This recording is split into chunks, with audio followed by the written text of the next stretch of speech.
ini kita diizinkan untuk bersama lagi. Kita akan sambung bacaan kita tadabbur dalam surah Al-Anbiya. Surah Al-Anbiya yaitu pada ayat 96. Surah Al-Anbiya. Mula daripada situ. A'udzu billahi minasy syaithanir rajim.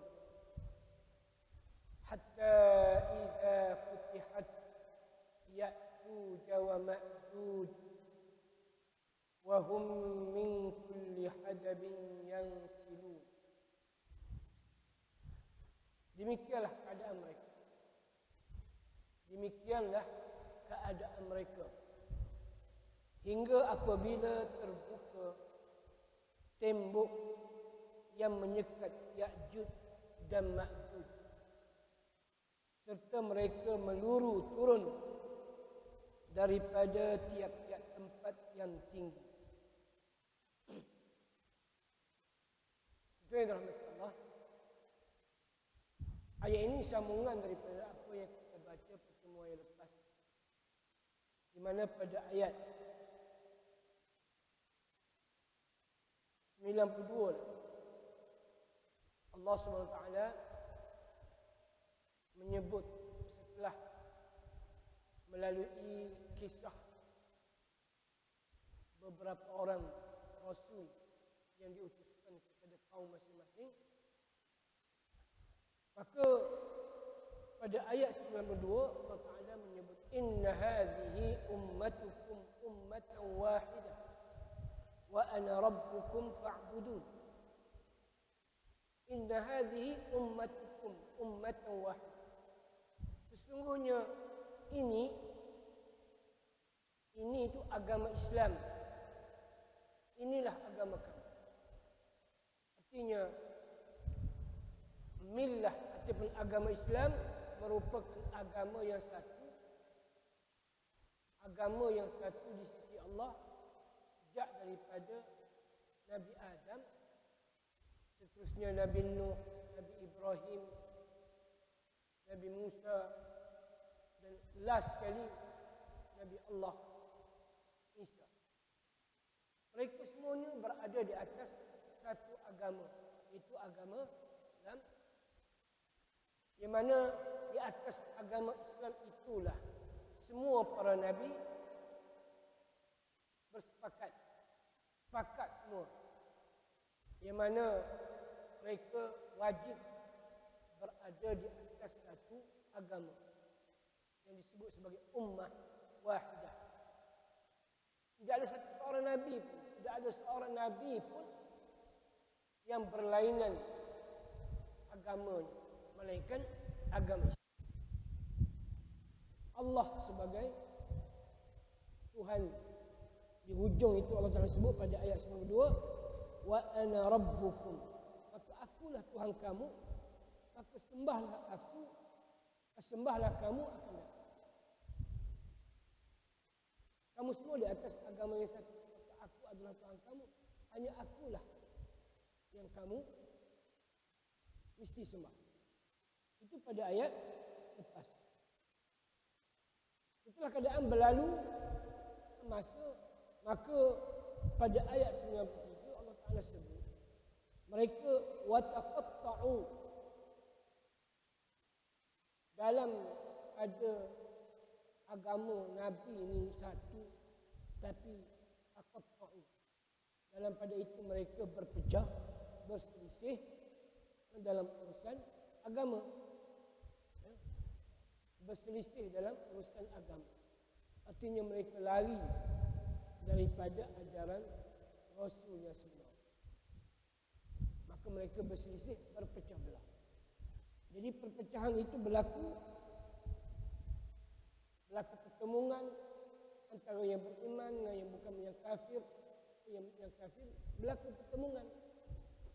Berteruskan macam itu. Maka Allah Ta'ala kata, siapa yang beramal, siapa yang beramal dengan amalan yang soleh, dia mukmin. Dan segala usaha amalan-amalan soleh itu tidak akan disia-siakan oleh Allah Subhanahu Wa Taala, akan ditulis dan diberi balasan. Ya. Baik, tuan-tuan yang dirahmati Allah, sambung apa yang kita sebut tadi, manusia berkeadaan demikian, berpecah belah, bergaduh, berselisih, berterusan dalam keadaan macam itu, maka dalam ayat 96 Allah Ta'ala sebut, demikianlah keadaan mereka. Duk bergaduh sampai satu masa sehinggalah orang kata hatta iza futihat, hingga apabila terbuka tembok yang menyekat Ya'juj dan Ma'juj. Artinya mereka berterusan dalam keadaan berpecah belah, berselisih agama itu. Ya. Golongan-golongan tersebut tidak kembali kepada Allah, sehinggalah tafsiran dalam ayat ini menyebut sehingga berlaku satu janji Allah.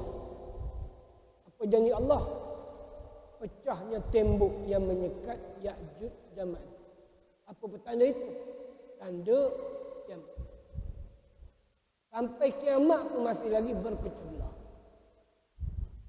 Sehingga datang Ya'juj dan Ma'juj sebagai petanda nak berlakunya kiamat, ataupun sebagai zahir timbulnya alamat yang besar kiamat. Apa dia? Pecahnya tembok yang menyekat Ya'juj dan Ma'juj. Tuan yang dirahmati Allah, bila kita sebut perkataan Ya'juj dan Ma'juj, maka pandangan ulama macam-macam. Macam-macam pandangan dan teori yang kita baca. Saya yakin tuan-tuan ada membaca benda-benda ini tentang Ya'juj dan Ma'juj. Dalam maklumat itu ujung jari. Cuma di mana kita punya pegangan. Pertama sekali, kita kena dalam seluruh perbincangan itu, maka ulama benda yang paling besar berbincang ialah Ya'juj dan Ma'juj itu perkataan kata terbitan ke ataupun nama kaum. Itu yang pertama yang tuan-tuan kena faham. Jadi berkaitan dengan itu, ada ulama mengatakan ia adalah kata terbitan daripada kalimah bahasa Arab lah. Daripada perkataan ujaj, daripada perkataan ajun, macam-macam. Mana apa perkataan itu? Asal makna bahasa Arab, ajun itu antaranya makna kering, keras, goncang, dan macam-macam lah makna. Kaum yang menggoncang, kaum yang mengeringkan. Jadi perkataan Ya'juj dan Ma'juj dalam Quran ada dua kali sebut. Satu dalam surah Kahfi, di hujung-hujung surah Kahfi, ya dzal qarnain inna ya'juj wa ma'juj mufsiduna fil ardh. Itu dalam surah Kahfi. Sesungguhnya wahai dzal qarnain, sesungguhnya Ya'juj dan Ma'juj itu kaum yang membawa kerosakan di muka bumi. Itu satu. Yang kedua dalam surah ini, yang mana disebut Ya'juj Ma'juj itu wahum min kulli hadabin yansilun. Mereka turun meluru dari tiap-tiap tempat yang tinggi. Ayat yang surah Kahfi sebut mereka bawa kerosakan di atas muka bumi. Kemudian cara mereka meluru menyeram bumi ini begitu, turun daripada tempat yang tinggi meluru, di mana mereka ini keluar daripada tembok yang disebut dalam surah Kahfi yang dibina oleh Dzulqarnain, turun keluar untuk membinasakan umat manusia dan menghapuskan ketenteraman dunia. Disebut begitu kan. Jadi kaum Ya'juj dan Ma'juj ini, apa yang ulama bincang, memang di mana duduknya kaum Ya'juj dan Ma'juj ini, tidak ada satu pendapat pun yang sepakat. ada mengatakan kaum ini duduk di kawasan sebelah sempadan Afghanistan, India, China, sebelah-sebelah sana. Itu ada yang mengatakan berdasarkan hadis-hadis, mereka ni muka mereka lebar tapi matanya sepet. Apa tu? Biasanya sebelah sana lah.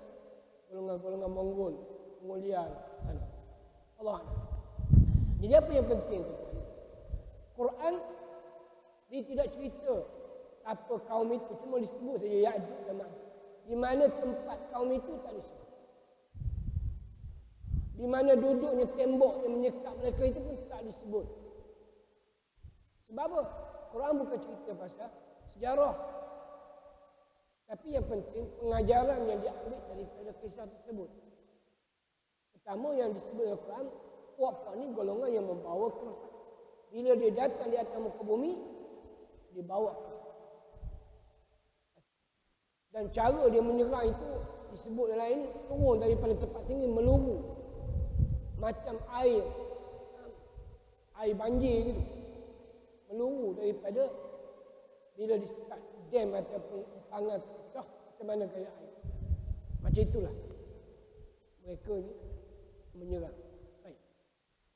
Dalam pendapat yang berbagai-bagai begitu pun, saya terbaca dan saya membaca apa yang ditulis oleh seorang ulama tafsir, iaitu Mutawalli Syu'ab. Dia lebih kepada Ya'juj dan Ma'juj ini, dia kata memang Allah SWT tak tentukan kaum mana, di mana. Tapi apa yang kita perlu ambil pengajaran ialah bahawa kaum ini ada di merata tempat dan masa. Kaum yang suka membawa kerosakan di atas muka bumi, yang tak mau tengok, dia tak mau tengok ada kebaikan atas muka bumi, itulah sifat kaum ini.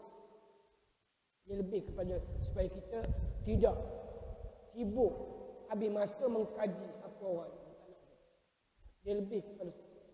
Artinya benda ini berlaku sama ada sebelum kedatangan Islam, itu zaman-zaman Zulkarnain lagi. Zaman bila Zulkarnain itu pun hanya disebut sifatnya, tapi orangnya tak disebut. Cuma kita saja mengkaji.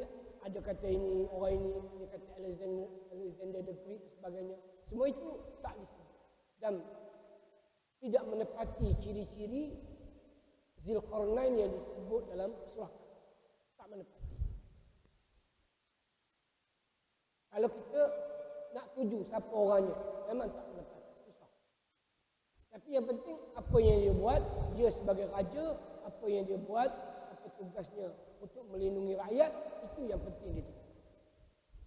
Kalau kita cerita pasal Zulkarnain. Baik. Kita Ya'juj dan Ma'juj. Dalam hadis cerita banyak di mana kaum Ya'juj dan Ma'juj ini yang disebut itu sebelum zaman Nabi Muhammad, dan ulama dia kata contoh Ya'juj dan Ma'juj pernah berlaku pada zaman Genghis Khan. Genghis Khan daripada suku Mongolia asal. Dia punya kehebatan ketenteraannya, dari segi pemerintahannya, sehingga dia mampu menguasai, mengalahkan kerajaan-kerajaan dunia pada masa itu. Dan kerajaan Islam yang pertama jatuh ialah kerajaan Khawarizmi di sebelah Iraq sana. Itu Genghis Khan. Kemudian disambung lagi cucunya Ulagu dengan kekejaman yang dia ada, yang dia buat, diserang Baghdad, kota Baghdad. Siapa saja orang beriman yang baik, jumpa je dia bunuh, sembelih, pancung. Apa saja kebaikan yang ada, segala kitab-kitab yang ada di Baghdad itu, di Baitul Hikmah, semua diambilnya, dihumbang dalam sungai.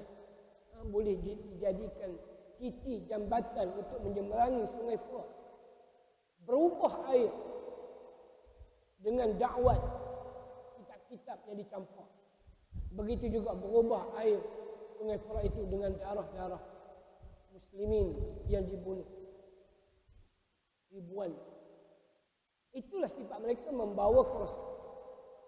Berlaku begitu. Asal jumpa saja manusia yang beriman, manusia yang baik, di tanah ada manusia baik tanpa muka bumi. Ini yang dikatakan mufsiduna fil ard, dibawa kerosakan dan tak bagi ada ketenteraman di antara muka bumi. Kata Utbah Sya'rawi lagi, kaum tersebut bukan sekat terhenti pada hulagu yang tersebut tentera Tatar yang menyerang Baghdad, 7 titik Genghis Khan, disambung lagi. Ya, 7 titiknya disambung untuk menyerang masuk ke kota Syam dan juga Mesir. Tetapi mereka terhenti di situ, iaitu dalam satu peperangan yang bernama Ain Jalut. Bila tentera Tatar itu dikalahkan oleh seorang pemimpin Islam daripada Mesir, ketika itu namanya Muzaffar Qutb. Dialah yang mengalahkan tentera Tatar di Syam, di Ain Jalut pada hari Jumaat, ketika mana orang semua berpuasa, bulan puasa berlaku itu, dan ketika imam sedang berkhutbah dan berdoa di atas mimbar, waktu itulah berlaku peperangan. Dihantar utusan dulu, mana masa ini kita akan berlaku peperangan. Jadi semua imam-imam sedang berdoa untuk tentera Islam. Semua satu dunia lah mendoakan untuk kaum Muslim. Dicari waktu itu. Akhirnya dengan kekalahan tersebut, tentera Tatar berundur. Berakhir. Kalau tidak dengan Mesir dan Mekah, Madinah pun dia. Inilah tentera Tatar. Sehingga ulama mengatakan Ya'juj dan Ma'juj itulah tentera Tatar. Tapi lepas itu ada lagi laku serangan-serangan yang begitu rupa, dan sampailah hari kiamat akan datang lagi satu kaum yang disebut Ya'juj dan Ma'juj ini yang bawa kerosakan di akhir zaman besok.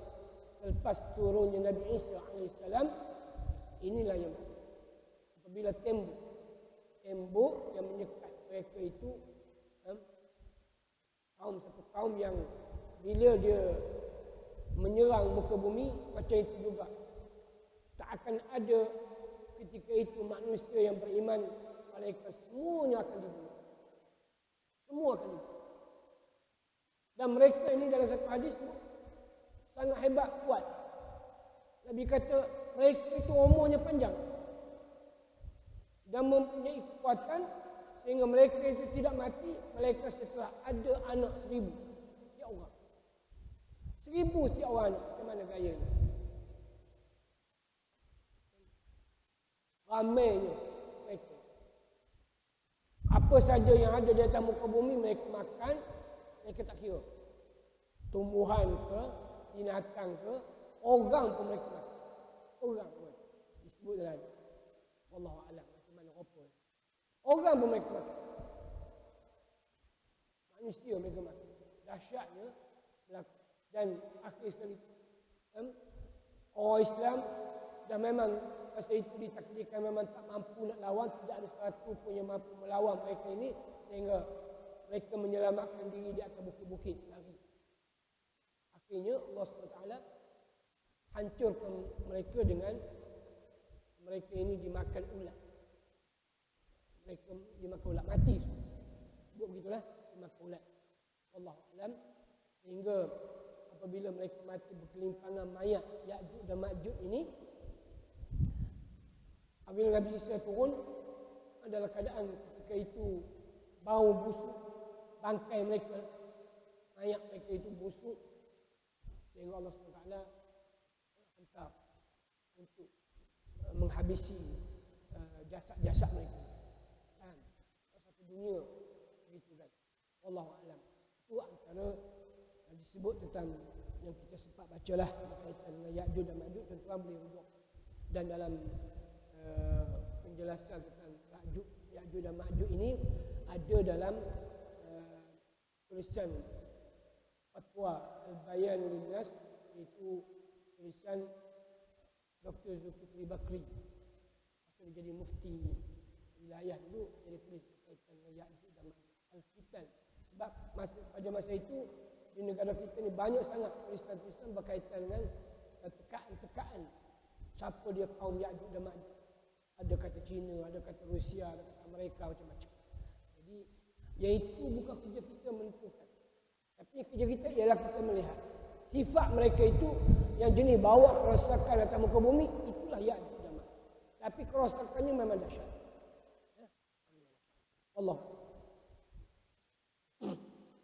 Hatta idza futihat Ya'juj wa Ma'juj wa hum min kulli hadabin yansilun.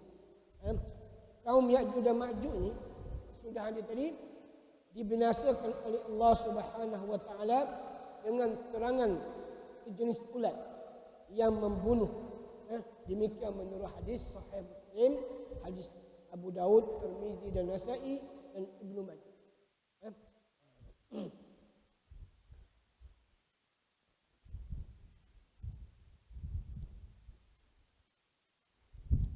Kemudian ayat 97 menyebut waqtarabal wa'dul haqq fa idza hiya shakhisatun absarul ladzina kafaru ya waylana qad kunna fi ghaflatin min hadha bal kunna zalimin.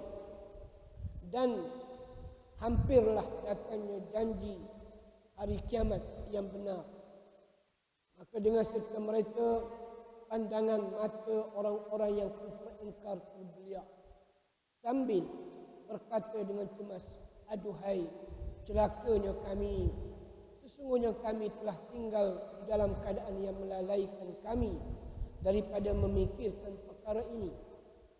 Bahkan kami telah menjadi orang-orang yang menganiaya diri sendiri. Tuan-tuan,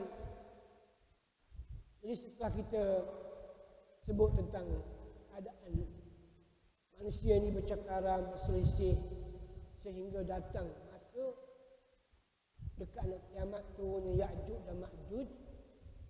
Bila tiba masa hari kiamat datang sungguh-sungguh, apabila hampir datangnya janji Allah berlaku kiamat, pada masa itu disebut mata orang-orang kafir. Orang-orang kafir pandangan matanya terbeliak, terkejut.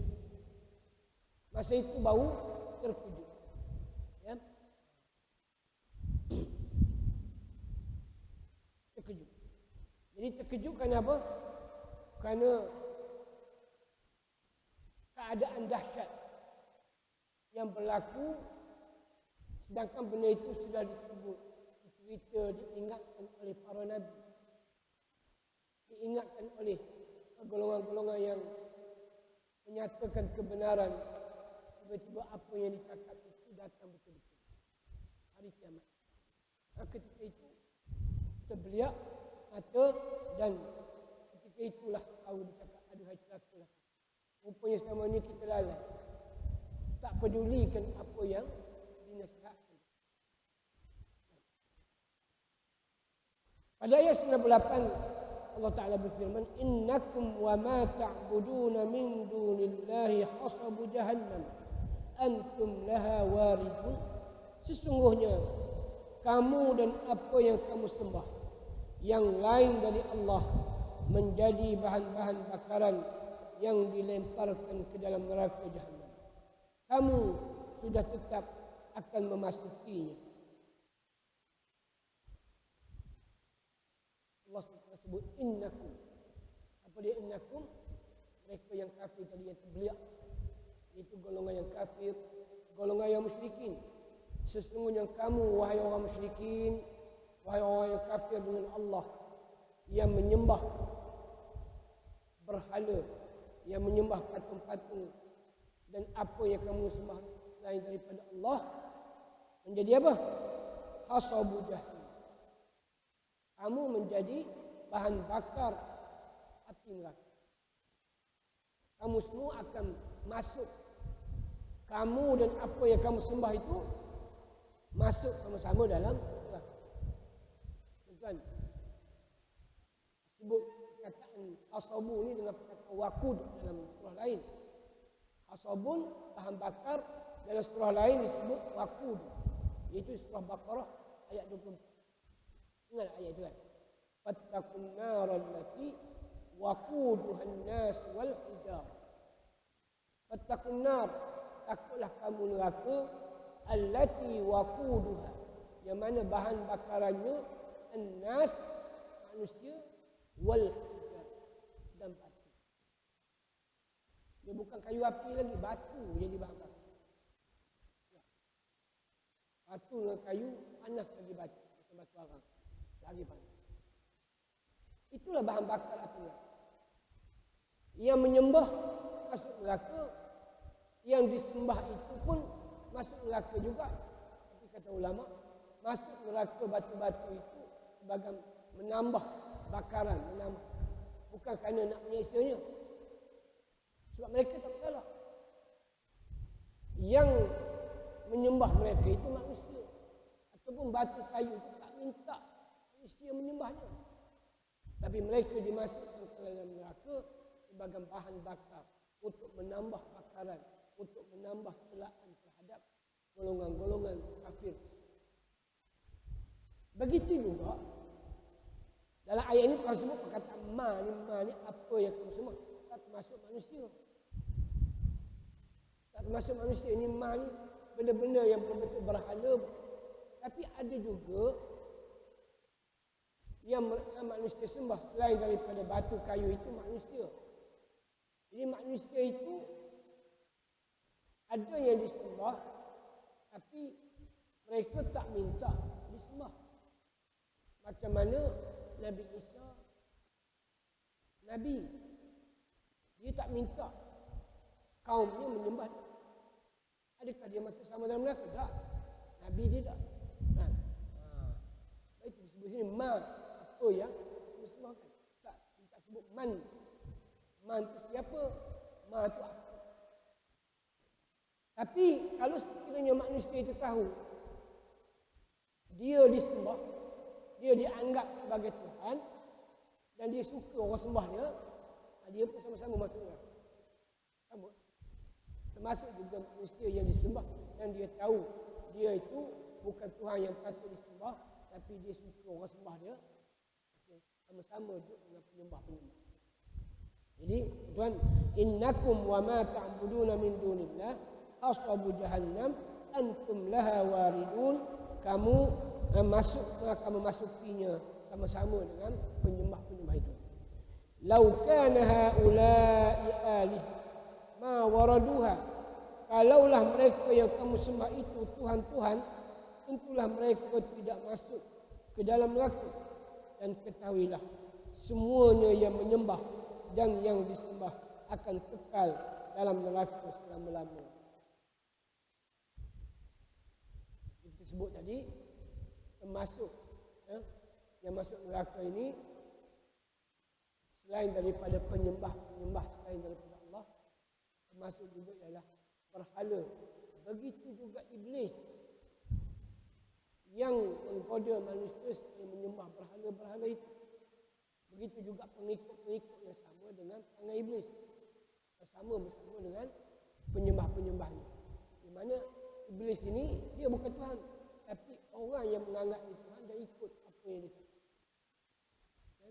Dan memang iblis daripada awal Allah SWT tak kenal dia, sudah dilaknat dan dijauhi daripada mendapat rahmat Allah SWT. Cuma dia umur panjang, minta umurnya sampai hari kiamat. Sampai hari kiamat dia tak mati, dia nak menggoda, menghasut manusia ini bersama-sama masuk dalam neraka. Bagi mereka yang berjaya di hasutnya. Jadi semua. Namun ayat ini saya sebut sekali lagi tidak meliputi yang disembah oleh manusia, iaitu Nabi Isa AS. Begitu juga malaikat. Malaikat masuk dalam kategori apa yang mereka sembah. Malaikat tak minta disembah pun. Manusia yang pandai-pandai sembah malaikat. Begitu juga Uzair.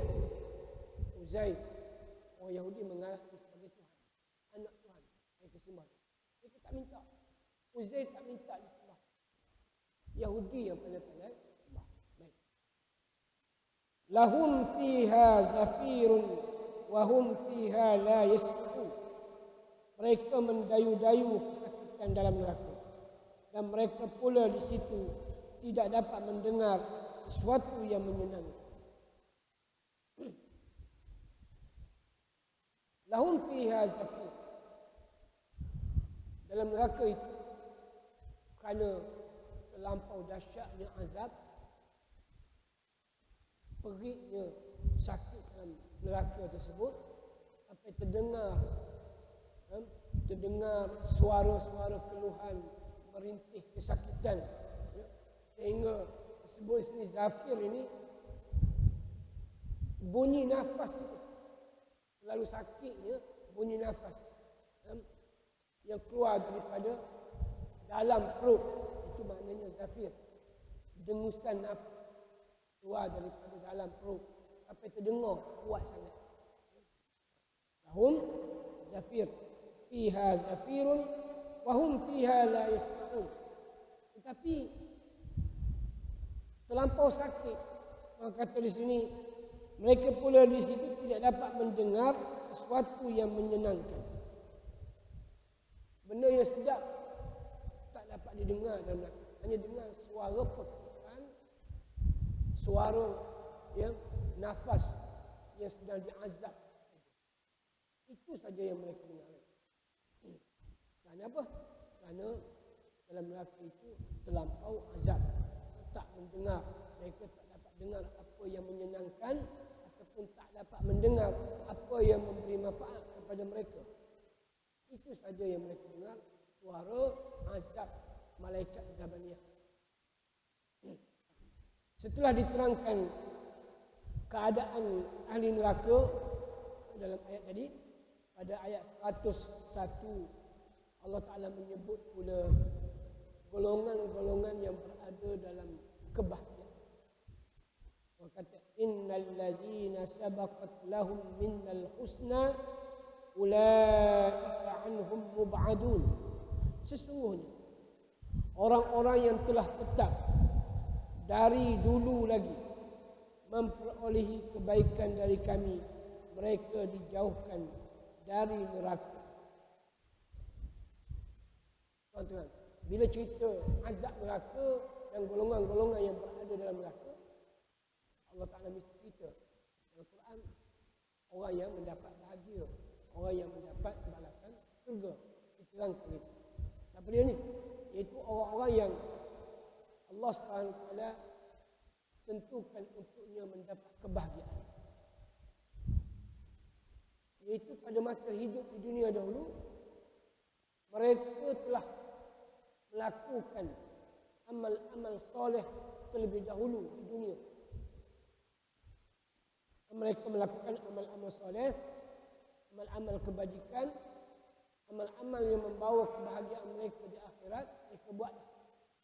Maka orang-orang yang macam itu kata mub'adun, dijauhkan daripada masuk neraka.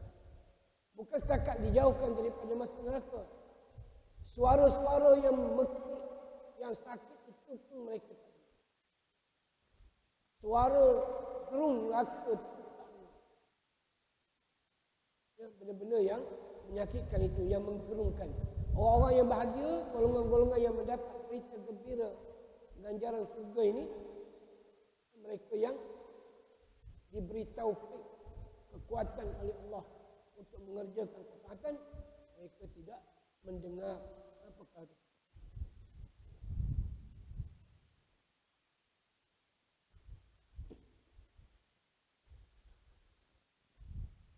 Dan diceritakan dalam ayat itu, pada ayat berikutnya, ayat 102, Allah Subhanahu Wa Taala sebut dalam ayat seterusnya ini ada empat keadaan nikmat mereka. Yang pertama, pada ayat 102 Tuhan kata, la yasma'una hasisaha. Mereka tidak mendengar suara julanan api neraka itu. Ini golongan yang ditulis mendapat kebahagiaan, yang mub'adun, yang dijauhi daripada masuk neraka.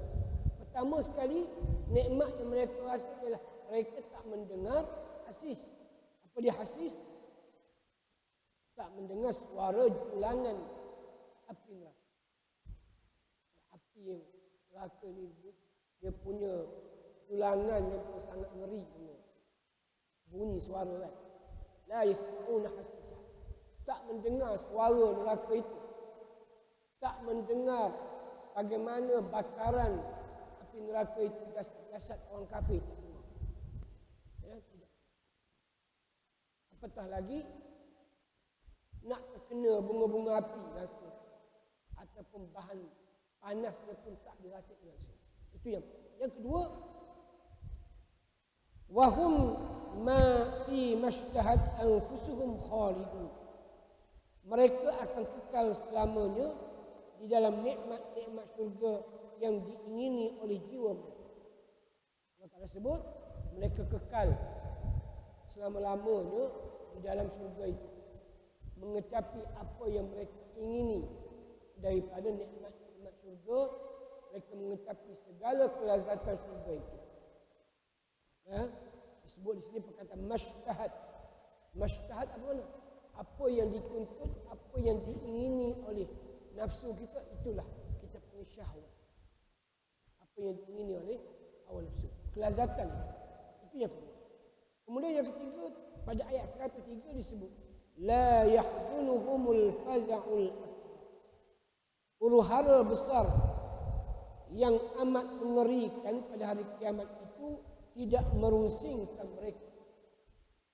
Tidak merungsingkan mereka, tidak menakutkan mereka. Ketika berlakunya tiupan sakakala, yang pertama, yang kedua, bagi orang yang beramal soleh, dia tidak takut, dia tidak gentar. Lepas bangkit daripada kubur, dia tak takut. Sebab selama hidup dia ingat dia buat persiapan hari yang dahsyat untuk berdepan dengan hari yang dahsyat. Bila bangkit daripada kubur, itulah yang disebut oleh Nabi-Nabi, yang disebut oleh para ulama. Dia selalu mendengar bila berlaku semua, inilah yang dijanjikan oleh Allah SWT. Dia tak. Ya. La yahzunhumul faz'ul akbar. Kemudian akhir sekali yang keempat. Yang keempat orang kata wa tatalaqahumul malaikatu hadza yaumukumul ladzi kuntum tu'adun. Yang keempat, ya, mereka disambut. Mereka disambut oleh malaikat dengan berkata, inilah hari kamu beroleh kebahagiaan yang telah dijanjikan kepada kamu di dunia dulu. Mereka disambut oleh malaikat. Malaikat sambut dengan mengucapkan dan memberi berita gembira kepada mereka, inilah hari yang dijanjikan. Inilah hari yang dijanjikan dulu apabila kamu keluar daripada kubur, bangkit daripada kubur. Malaikat kata apa? Hadza yaum, ini hari kamu. Ini hari raya kamu. Yang mana dijanjikan dulu di dunia. Hari gembira, hari kemuliaan, hari mendapat ganjaran yang hebat. Malaikat bagi announce ucap kepada mereka.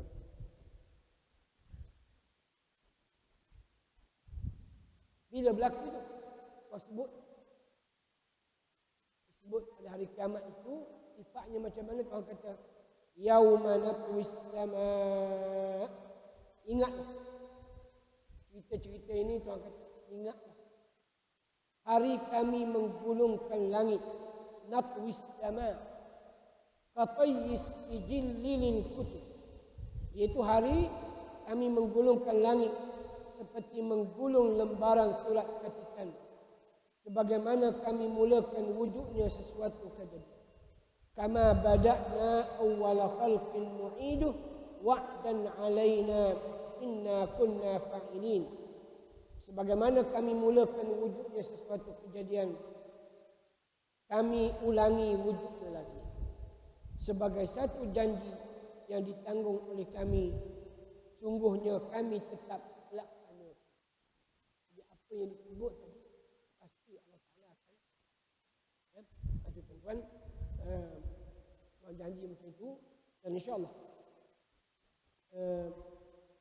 akan disambung semula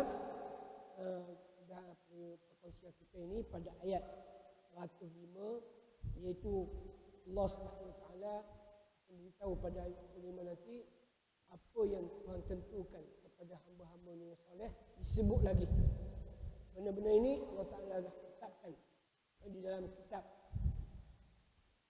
kebahagiaan untuk hamba-hambanya yang soleh, sama ada di dunia, di akhirat, dan tetapkan untuk mereka hamba yang soleh bukan balasan di dunia, balasan di akhirat.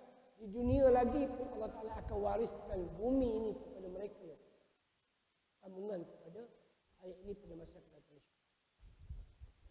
Subhanakallahumma wa bihamdika asyhadu an la ilaha illa anta astaghfiruka wa atubu ilaik. اللهم اجعلنا من الذين يستمعون القول فيتبعون احسنه. اللهم ارنا الحق حقا وارزقنا اتباعه، وارنا الباطل باطلا وارزقنا اجتنابه. صلى الله عليه وسلم محمد وعلى اله وصحبه والحمد لله رب العالمين. اقول قولي هذا واستغفر الله